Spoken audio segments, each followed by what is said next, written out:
Koy yere. Koy yere. Düzelt. Yo, buna kitap lazım değil. Okuyanlar yaman adam olur be. Okuyup neyine mi sence? Ha, götür. Gitti. Ben niye taşıyorum ha?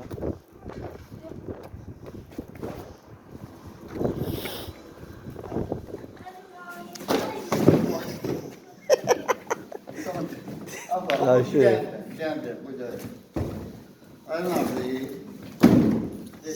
Sen gel koy. Gel onu da götür.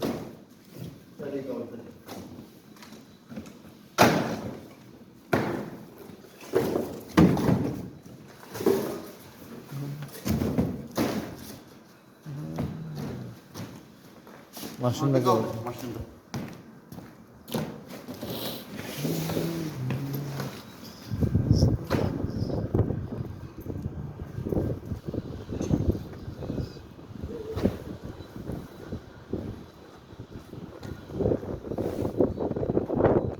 Ses götürdü.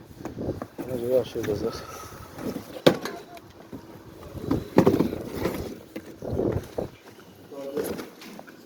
Ha yok öyle bir şey çok.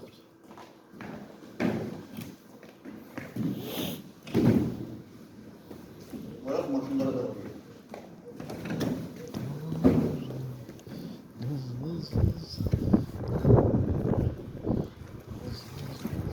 Bak düz tutmursan ona göre Ümit koy yere.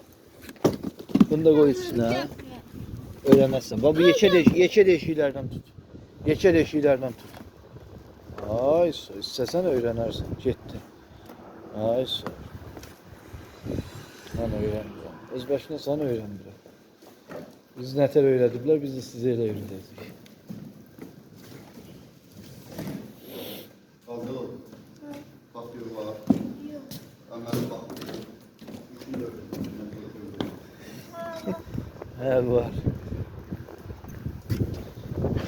Yeçe deşilerden tut. Fırlat karıktan. Ha, yeçe deşilerden. Alaca deşilerden tutsan yıkılassan. Yeçe deşilerden tut. Yeçe deşilerden tut Ümit. Ha, yeçeler taptı. Ümit bak buradadır. Yeçe deşiler ortada olur. Bak da bir. Ha.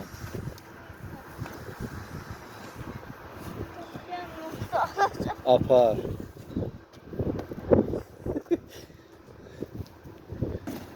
Səliqəli apar.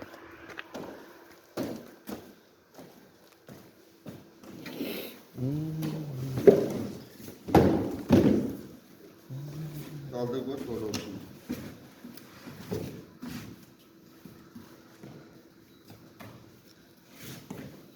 Aferin.